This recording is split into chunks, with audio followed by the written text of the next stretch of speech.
Président, vous étiez déjà venu l'année dernière, mais vous n'étiez pas dans le costume de président. Ça y est, maintenant vous y êtes. Et vous avez décidé de passer la semaine, de vous entraîner avec vos garçons. J'essaye surtout de m'intégrer au groupe, hein, on va dire que c'est l'inverse. C'est un moment important dans la construction de notre projet. Donc je les accompagne dans un certain nombre d'entraînements, pas tout bien sûr, mais de vivre avec eux le matin, le soir, l'après-midi, puis qu'on puisse créer une ambiance et une cohésion avec l'ensemble de l'effectif, hein, staff y compris moi-même. Alors c'est important pour le physique des joueurs, pour la cohésion également. Qu'est-ce que vous faites ça, les journées se décomposent comment? 2 entraînements par jour, ça commence par là. Donc je me suis imposé les mêmes règles de vie que les joueurs, les mêmes pénalités, les mêmes joies. Euh, bon, je ne suis pas tous les entraînements, hein, mais j'arrive à courir le matin, à faire quelques exercices physiques et de la musculation, et puis leur programme quoi. Bon, en dehors de ça, j'imagine que le téléphone continue à beaucoup sonner parce que le recrutement n'est pas encore terminé. C'est pour bientôt. C'est en cours, hein, donc c'est en cours. Donc on avait souhaité euh, avoir les 2 recrues avant la fin de la semaine. Donc je pense que c'est chose qui sera faite, puisque les dernières négos sont terminées hier soir. Ben, on attend. D'accord. Vous attendez les joueurs. Là, on sait qu'il y a Ibrahima Diallo. L'attaquant aussi devrait vous rejoindre avant la fin de la semaine. Je l'espère. Je l'espère. J'aimerais bien qu'on ait 90% de l'effectif présent à ce stage. Voilà. Alors, on vous a vu aussi revenir sur l'horaire qui a changé hein, de Ligue 2 l'année prochaine à 18h45. Pourquoi c'est une décision des présidents de remettre un petit peu une couche, même si, on le sait, vous ne pouvez plus rien faire maintenant. Il fallait qu'on se positionne déjà vis-à-vis de nos partenaires et de nos supporters.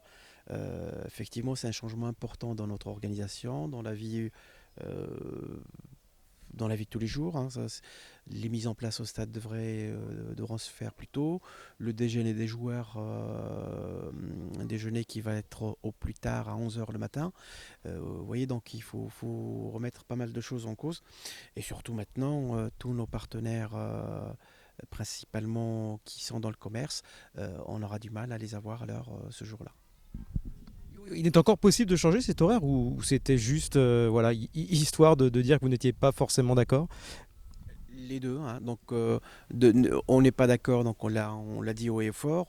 Maintenant, aujourd'hui, avec le collectif qui se monte et puis un certain nombre de remontées négatives des présidents et des clubs, on souhaiterait un petit peu une rencontre avec la Ligue et puis Ben Sport pour essayer de voir si on peut fléchir un certain nombre de décisions.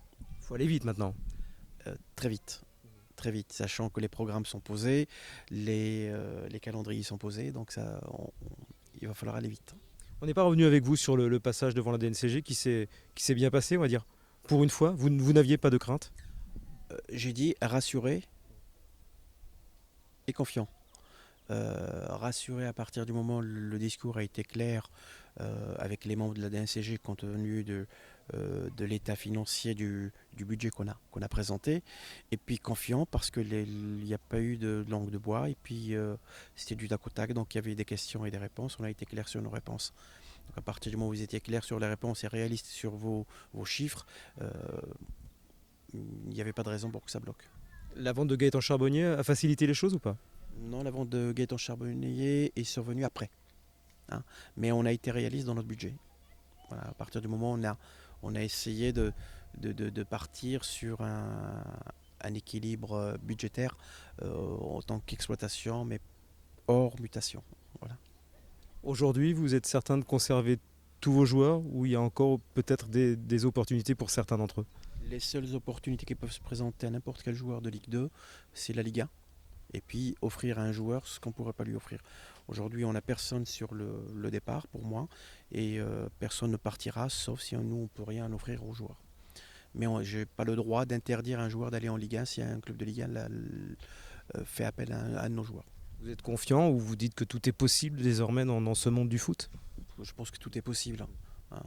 Si on peut garder l'ensemble de l'effectif qu'on a aujourd'hui, je serais heureux. Un petit mot sur les ambitions, il est sans doute trop tôt pour dire ce que vous pouvez faire. Vous partirez de toute façon dans la peau d'un outsider, forcément, quand on est Angers. Oui, oui, puis je reste toujours dans ma logique de construction et de réorganisation du club. C'est des projets qui verront le jour sur 2-3 ans. Donc on est dans cet esprit-là pour le moment. Faire mieux que ce qu'on a fait cette année et tout en renforçant les fondamentaux du club. Vous avez un an d'expérience derrière vous. Ça compte à ce niveau-là? Il y a des choses que vous avez appris forcément, beaucoup de choses. Des erreurs que vous ne allez pas recommettre ou... Non, ça fait pas non, ça fait quoi ça, 7 mois, hein, 7 mois. Des erreurs, non, je suis plutôt en position d'éponge et j'essaye d'apprendre un maximum. La seule erreur, c'est de ne pas lever trop vite mes bras dans le vestiaire après une victoire, c'est tout. Hein, parce que là, j'ai compris ce que c'était lever les bras dans le vestiaire la première fois et ça m'a fait mal. En doublant les primes, bien sûr. Bon, vous êtes en tout cas un président investi, hein. Ça ne pouvait pas en être autrement. Quand vous avez pris le club, vous avez dit je ne délègue pas trop. Voilà, vous montrez en étant présent aujourd'hui à ce stage que voilà, vous êtes un président actif. Je reste fidèle à mes convictions et à ma façon de fonctionner. Hein, donc je pense que on ne peut pas être propriétaire d'une entreprise sans investir un minimum. Même si le club fonctionne très bien, l'encadrement est très bien autour, mais la présence du patron est indispensable. Vous gardez quand même un pied dans votre département d'origine, dans votre ville. Vous avez voilà, évolué, c'est-à-dire au Mans et dans la Sarthe. Il me reste 5 jours et demi dans la semaine, donc j'ai une journée et demie pour Angers. Il me reste 5 jours et demi dans la semaine pour les autres entités du groupe. C'est vrai que c'est pas assez, mais j'essaye de m'organiser au mieux. Et le Mans Football Club, vous restez un partenaire? Je reste comme partenaire à Le Mans. Oui, on ne portera pas nos couleurs sur le maillot, mais je reste partenaire. Ça fait 8 ans, c'est le club de ma ville et mes entreprises sont là-bas, donc il est indispensable qu'autant entreprise autant donc entreprise du département, qu'on soit présent auprès des clubs sportifs du département. Et sur le maillot du SCO, la saison prochaine, on sait déjà qui apposera sa marque? C'est en cours. C'est en cours. Il y a des choses qui sont bien avancées. Puis je pense que le premier match sera avec les couleurs de l'ensemble des partenaires. Vous êtes toujours dans un objectif, dans une logique d'ouverture à court terme du capital? Avant de parler d'ouverture, il faut d'abord maîtriser le capital. Aujourd'hui, on ne le maîtrise pas à 100%. Tant qu'on ne l'a pas maîtrisé, on ne pourra pas parler d'ouverture. Mais c'est clair que ce que j'ai dit à un moment donné, va falloir regarder autour. Si on veut aller au-delà du niveau où on joue, il faudra penser à partager le pouvoir et puis à faire rentrer des partenaires solides qui pourront nous accompagner dans une aventure le plus longtemps possible. Il n'y a plus de mauvaises surprises, il n'y a plus de cadavres entre guillemets dans le placard. Le bilan du club est aujourd'hui sain. Aujourd'hui, c'est ça. Les seuls cadavres, c'est ceux qu'on a découverts et qui existent et qui sont en cours, mais non, rien d'autre. Je pense que le fisc est passé par là avant, les brigades financières sont passées, la Ligue est passée, tout le monde est passé. S'il y a quelque chose de caché, c'est qu'il était vraiment caché. Donc non, pas d'inquiétude là-dessus.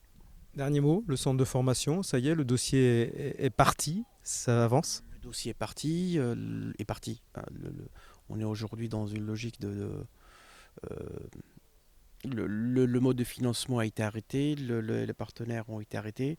Maintenant, c'est la définition de l'architecture, de la préfecture par rapport aux autorisations qu'on pourrait avoir. Et j'ai bon espoir. Normalement, semaine prochaine, on devrait rencontrer des gens de la préfecture pour exposer notre projet avant d'aller plus loin. Ça sera sur le site de la Baumette? Ça sera sur le site de la Baumette. On aurait aimé à notre site, mais je pense que tout le monde est au courant que ce ne sera pas possible. Et vous voyez de quel site je veux parler. Vous êtes prêt à repartir à l'entraînement là, où il y a une petite pause, où il faut finaliser un contrat? C'est quoi le programme là cet après-midi? Tout en même temps. Non, il y a le rendez-vous à 16h et puis 16h15 au stade. Et entraînement jusqu'à 18h. Et puis entre-temps, s'il y a un coup de fil, le téléphone est toujours à côté. On essaiera de répondre ce sera l'excuse pour dire les gars, j'ai un coup de fil important, bien sûr, pour reprendre un petit peu le souffle. Merci Président.